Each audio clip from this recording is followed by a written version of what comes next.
زه اوس هم دا د کوم اف آی آر چې په ما شی زما روغ هم شوې ده او لا اله الا الله محمد رسول چې 99% د دروغ اف آی آر دی راغې او زما د حجرې مخې ته کچ کو د جمعې پر ورځ په 9 تاریخ باندې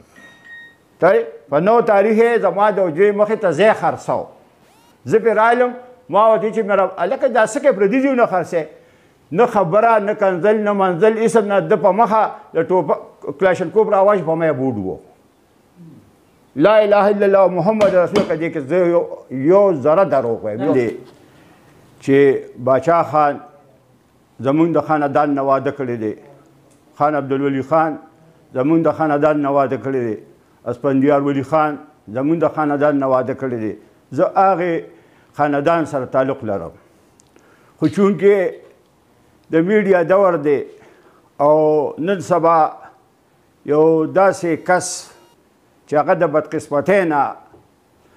زمونږ په رشته کې داخل شوی دی چې عبیدالله نوم دی چې هغه کارلیفټر هم دی او مخکې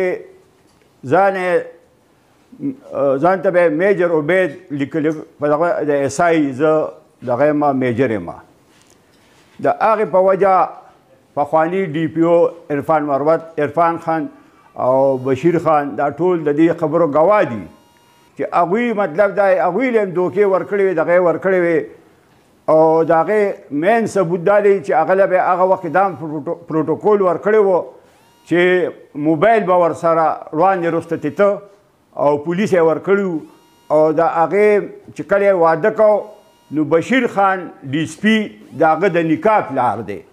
او مطلب دا دی چې د بشیر خان په آفیس کې نکاح تړلې شوې ده دا همره پروټوکول ورکو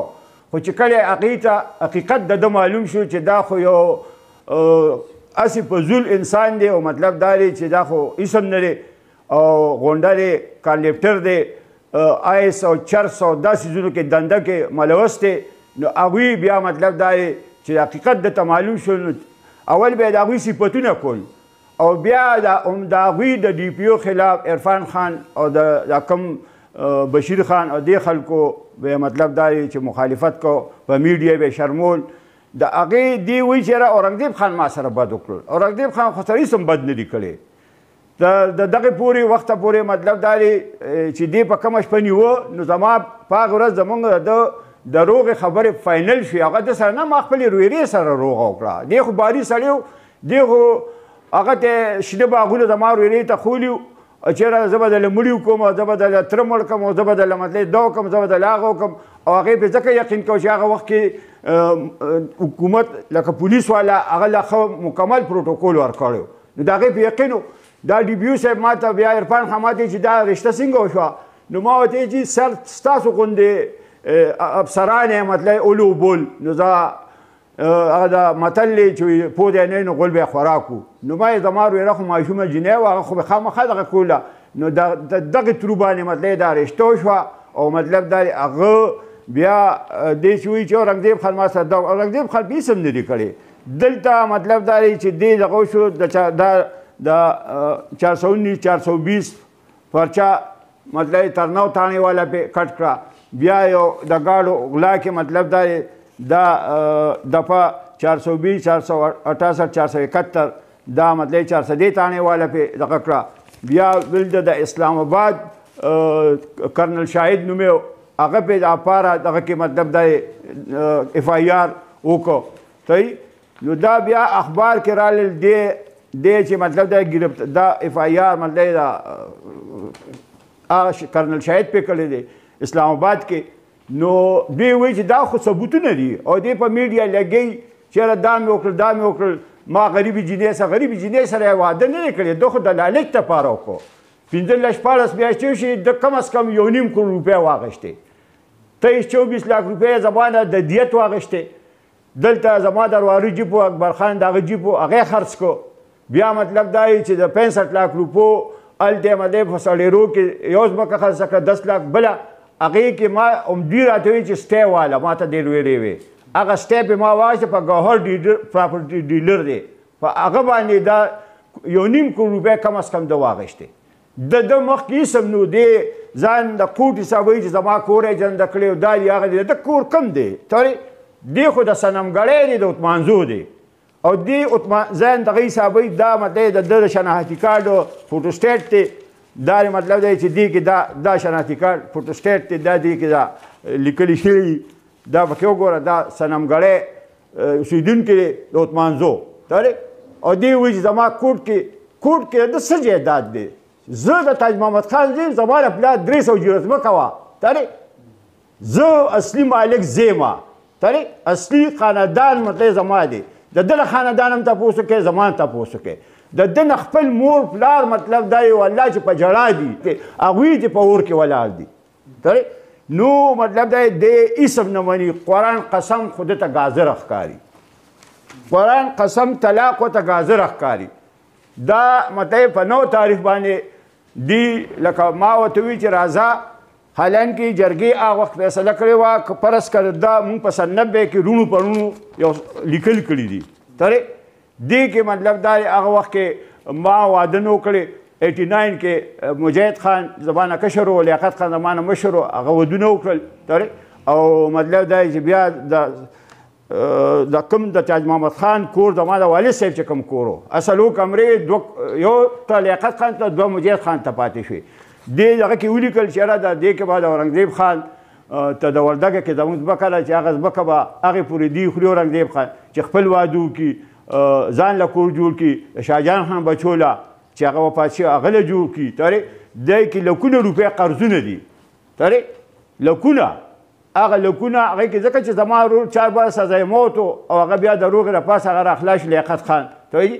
نو هغې کې زموږ مشر ورور ډېر قرضونه هغې شروع کړي هغه پسې منډې تړلې والي نو هغې کې لکونه روپۍ د بینکونو قرضې وې دغه قرضې وې دا ټول هر څه د وردګې په جایداد و او د پښتنو په رواج کې تاسو هم پښتاني یې تاسو ته پته مطلب دا دی چې جینۍ هلک ته واده کېږي که هلک جینۍ ته واده کېږي ستاسو نه تپوس کوم چې ته جینۍ ته مطلب هلک جینۍ ته نه دی واده شوی جینۍ هلک ته واده کېږي او چې جینۍ واده شي نو هلک یې خپل کور ته بوځي د مور پلا کور ته یې بوځي نو دی خو مطلب د صنمګړی اوسېدونکی دی دی خو مطلب راځي دلته خپل ځای کې به دغه کېږي دلته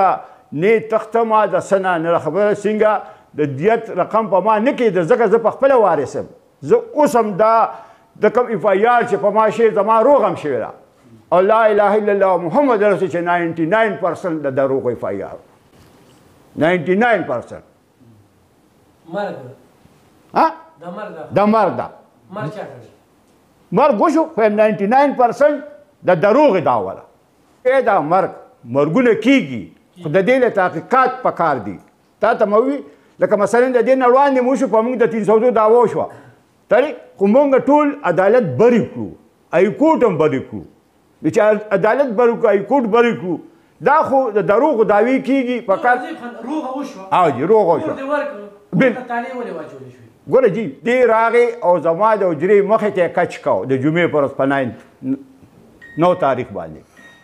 ترې په 9 تاریخ یې زما د حجرې مخې ته ځای خرڅو زه پرې رالم ما ورته چې مېره هلکه دا څه کوې پردي ځایونه خرڅی نه خبره نه کنځل نه منځل اسم نه د په مخه د ټوپک کلاشنکوف راواش په ما یې بوډ و لا اله الا الله محمد رسول که دې کې زه یو ذره دروغ وایم بیا ادارو پسې لګئ پولیس پسې لګئ زه کاش چې نن عبیدعلي خان اسپي په 400 وې که نه نو هغه داسې خلک د معاشرې چې کوم ناسور لکه عبیدالله په شان دا به په سبا ته بوجۍ کې دا لاش د هغه میلاوېده د دې خبرې به الف خان ګوی هغه 400 صفا کړې وه د داسې خلکو نه زه ډي پي او صاحب ته اپیل کوم زه اف آی اے والا ته زه چې سامه د حکومت ادارې دي زه مطلب دی چیف سیکرټري ته چې د کنان خیلو یو خان دی د خپل قوم لاش ساتلو لپاره زه هغه ته اپیل کوم چې داسې خلک دا د معاشرې ناسور دی دی بلیک میلینګ کوي موږ یې په فیسبوک باندې زما د بچو ما زما بېزتي کوي نو داسې خلک دغه ټولو کرایم برانچ والا دغه والا ته دا اپیل کوم چې په ده باندې دا فوري توګه باندې دې گرفتار کړي شي او دله د قانون مطابق سخته سزا ورکړي چې آینده والا نور خلک د ده نه عبرت والي چې آینده نور خلک داسې ونه کړي. خو د ده نه چې دی نو د ده د پوهې مطابق په روپۍ کې 10% ګیله کومه یا چې کم از کم فرض که هغه پیته بیا راوایشل نو ته ورته وایې چې جرګې ته خو اکه ده ویلي نو ښه به یې کړي یا او د هغه نه چې دی نو 90% په دې خپېمه یا چې ته لاړلې یا نو ته چې دی نو ورپسې دونه حد کراس کوې چې ته چې دی نو الټه پیته م رالې یا نو کم از کم ته موږ ته ووایې که دا شي زموږ نه پاتې یا نو بیا الې یا بلکې اورنګزیب خان دا د مخامخ نه ګیلې مې ته په خپل ځای باندې یا خو دا یا چې دی نو شکریا ادا کومه یا چې د هغې جنګ نه پس یې ماته ویلې چې ساجده بچي تا ته خو موږ ویلي وو که طارق خان سره یې خبره کړې به یا به یې نه کړې د هغې نه نیم خبر خو ما ته یې چې دی نو ډایرکټ په خپله باندې دا ویلي وو چې ساجده بچي چې ده د پیته راواغېشتله نو آیا دې چې دی نو پیته رالي نه دا خو جرګې ته اختیار دی او اوس هم تاسو مخکې وویې چې جرګې له مې اختیار ورکړی دی اصل خبره زه دروغ نه کوم نو یو یا دا خبره چې دی نو بالکل زه منم چې وایي چې جرګې ته اختیار دی خو جرګې ته چې دی نو دا یو اختیار دی خو جرګه د جایز فیصله وکړي یا د په ده باندې عدالت نه کیس والي چې څنګه مخکې ما تاسو ته ووایه نو بیا د جرګه ما سره کینی او دا شیز چې دی نو چې کوم د حق دی نو ولا دی ورکړي ځکه چې که دا شیز چې دی نو د مخکې ورکړه نو زه بطور جرګه والا یو مشر به حیثیت یا دا ویم چې که دله فرض که د عدالت نه مخکې چې دی نو موږ دا شیز ورکړه اخو بیا خبره ده چې موږ په ده باندې دا کیس والو خو که فرض که دی هغه کیس نالیا نو دلته به یو شیز مخکې خرڅ کیه او دویم به د عدالت په تور باندې والیا نو آیا دته به نقصان وي او که به نه وی بیا نو که فرض کا هغه چې دی نو زمونږ منله او د جرګې نو موږ به چې دی نو ورسره دا سټام کړو موږ به ورسره دا خبره کړې وه اول به معلومات کړو چې دا شیز د څونه پیسو دی که ده ورته ځان نشو تیارولی بل نو بیا د هغې نه پس جي دا یو خبره کوم د هغې نه پس به موږ ته کنفرم شوې وایه